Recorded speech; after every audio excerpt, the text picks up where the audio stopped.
In the previous chapter, several CEOs made a compelling case for the crucial role of respect in effective cultures. But respect is just part of the equation. Performance and accountability also matter. For any company to operate at a high level, people have to play their positions.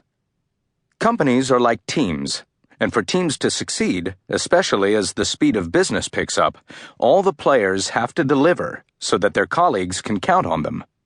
Are you dependable? Do you recognize your role as a part of the whole? Can people count on you to carry the ball, not drop it, and even anticipate plays so that you're in the right position when it matters? Do you take the initiative to go after the ball and not simply wait for it to come to you? Call this characteristic trustworthiness. Call it dependability. What it means is that you recognize your role on the team and play your position. When everybody does that, the team can focus energy on executing the strategy rather than be distracted by worries over whether the teammates are going to do what they're supposed to do.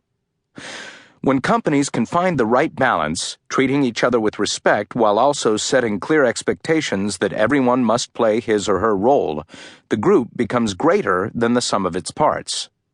It's a lesson that Peter Loescher, the CEO of Siemens, learned as the captain of his volleyball team in high school and in college. At the end of the day, it's about fostering the best performance from the people on the team, he said. It's less a question of how you train and your physical conditioning. The difference between a good team and a great team is usually mindset. When you watch great games in sports, you see there's a moment, all of a sudden, when the team clicks. It's something that's always caught my attention, why and how that happens with teams. When you're in business, I think the underlying principle is trust. How do you establish within a team a blind trust so that each person plays for the other?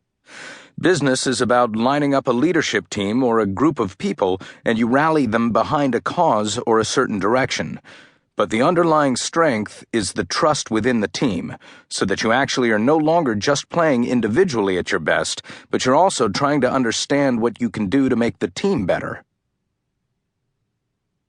Do what you say. If you think back on many of the colleagues you've worked with over the years, you can probably divide them into two broad categories. You could rely on some people to do what they said they were going to do. They always answered emails, they followed up, and nothing fell through the cracks. Now think about everyone else, and about all the moments when you said to yourself, "Whatever happened with that? I need to ask them about that." Moments like that, multiplied across an entire organization, add up to a lot of wasted energy and lost momentum. To counteract this, many CEOs establish a simple rule for their employees. They have to do what they say they are going to do. In an earlier chapter, Steve Stout of Translation LLC and Carol's daughter explained that doing what you say is one of the core values of his organizations. Here he explains its importance. "I'm very upfront. I expect the best, and I hold people accountable for everything that comes out of their mouths. Don't say you're going to do something and not do it, because in a company of this size, everybody is directly responsible for the person next to them. It's like one of those moments where everybody's holding hands, so if somebody doesn't do something, it's felt throughout the organization. The organization's not big enough to withstand those kinds of errors.